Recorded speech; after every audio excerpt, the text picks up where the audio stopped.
No Fun, the Jen Kirkman podcast, season 11, episode 18. And I am on strike from my job. Only an ADHDer could suddenly lose, the 40 plus hours a week they spent at work and still suddenly be like, I have no time. I don't know how I do it. But yes, I talked about it last week on the show. If you're a Patreon subscriber, you got to hear all the details of what the writer's strike is all about. For anyone still confused, you can join Patreon and listen to that episode. Support a writer who's on strike and not getting paid.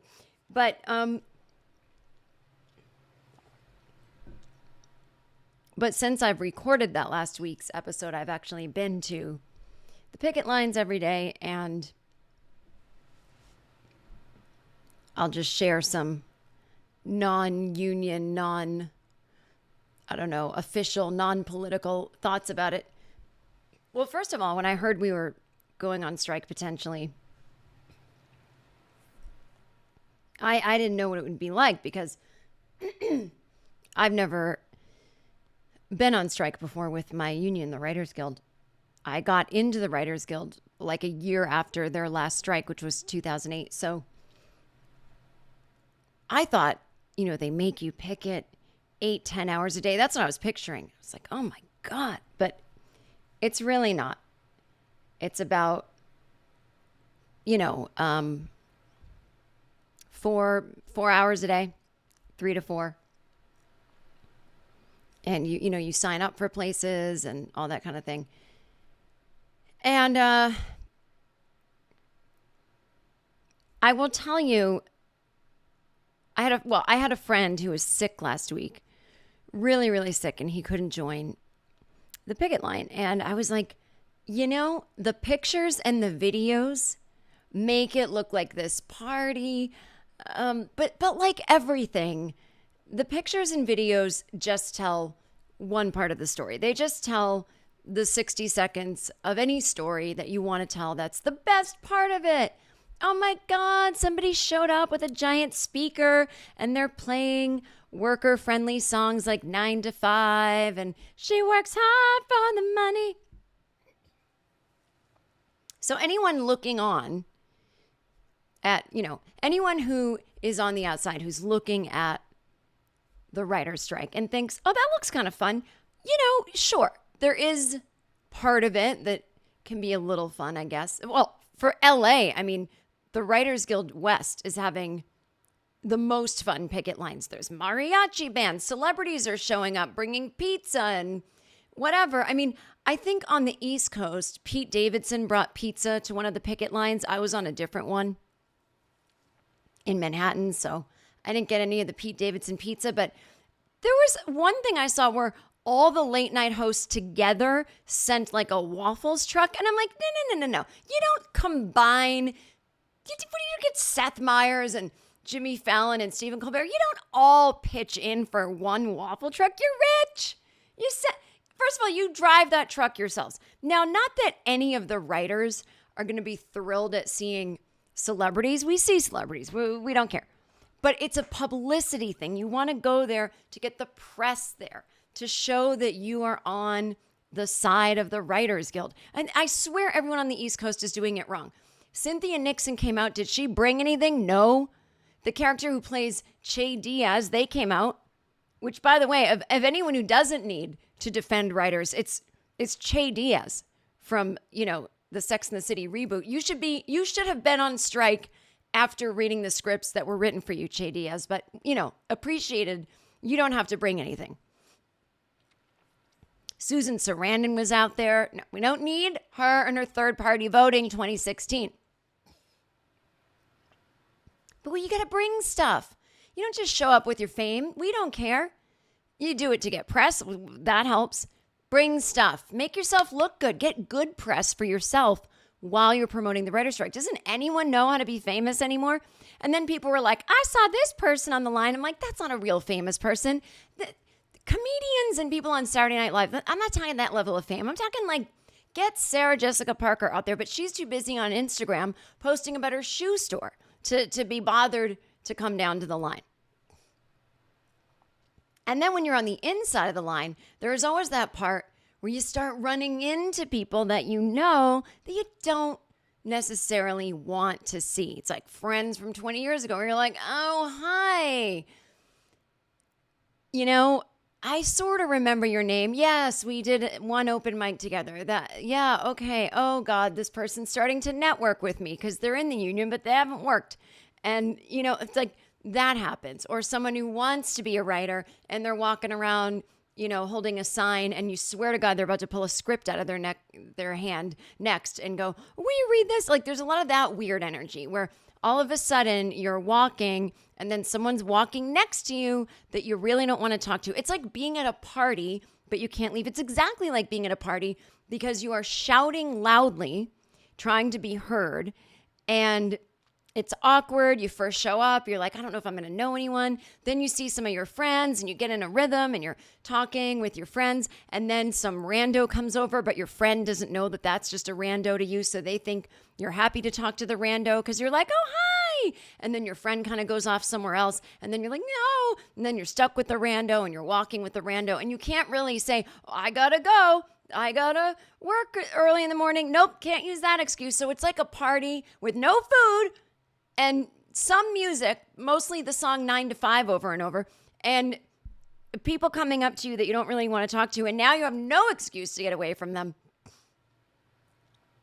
It can be stressful, not just wondering if your entire industry is going to collapse. There's also social awkwardness going on these lines. So please have sympathy for the writers that are out there. Doesn't that part just sound terrifying? No, not the part where AI might take our jobs. The part where we have to run into people that we don't necessarily want to talk to.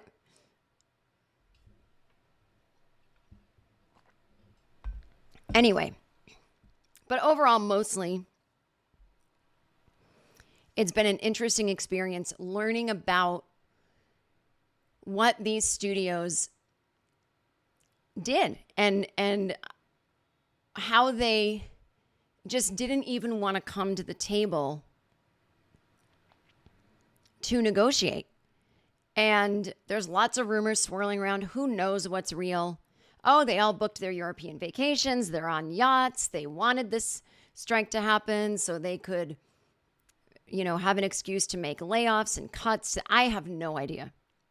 But what I do know is that, or what I have learned is that the people that the Guild was negotiating with aren't even the same people that the Guild negotiated with 5 years ago. This is like the Silicon Valley tech bro kind of influence on our industry in the sense that the representatives and the lawyers and the people speaking on behalf of the CEOs, they're from a different world. They're from like media and tech, not entertainment. They don't know what it takes to make a good show. They'll say things like, why do you need 6 to 9 writers in a writer's room?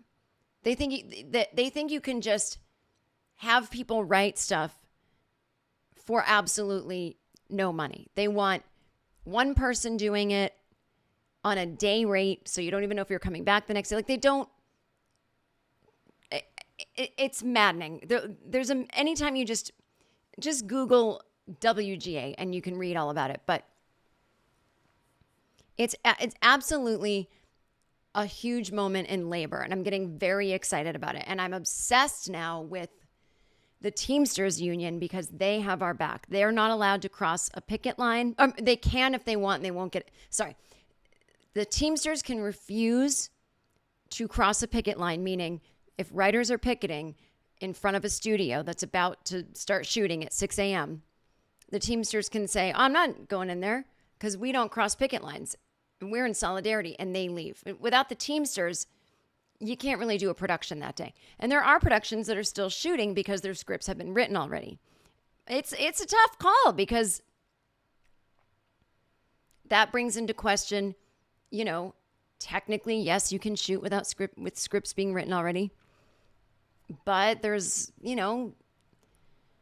parts of writing that happen when you're shooting sometimes and after you're shooting. And so, it's up to each showrunner to make their own decisions. But the WGA is like, we're trying to shut it all down, and there's something very exciting about this moment because the public support has been incredible because people know this isn't, the 1% trying to get into the 0.05%. This is a normal job where you stay at it long enough. Yeah, you can get real rich, but you've been working your ass off for 20 years. It's a normal job. It's not rich people trying to get richer. Sure, some people are rich. They're fighting, no, not so much for themselves, but for the rights of the people coming up underneath them. And when you don't have more writers coming into the fold, then the pension and the health fund that are part of our union, nobody's paying into it anymore. You know what I mean? The whole thing collapses. Like there's a whole system here that could collapse if they try to make writing something that's like a gig economy type job. So anyway, I talked about it all last week. You can listen to it if you want. But I just wanted to say a prayer for us out there because it's like an awkward party with no music and you have to wear your ugliest sneakers or else your feet hurt. That's the reality of it. All right. If you want to hear the rest of this episode, head on over to my Patreon. Oh, so many people have been asking, does this affect your podcast? I mean, it's not really written, is it? No, the WGA Writers Guild, being a member of that has to do with working in television or film. I can write all day long. I can write a book if I want. I mean, I don't want to, but I can write this podcast. It's not a union you join because you're a writer. It's a union you join because you have been given a job in television and film and you can't do the job unless you're in the union. It's not a bunch of writers got together and decided to unionize. It's not like that. So this podcast isn't affected. Nothing to do with it. So don't worry. I'm still here. But head on over to Patreon if you want to hear the rest of this episode. I'm going to be talking about many things. You will see it all in the show notes below what I'm talking about. And you can come on over. And once you join Patreon, you can listen to it on your favorite podcast app. You don't have to sit there on the website. All right. I'll see you over there. And if not, all right, until next week, have fun.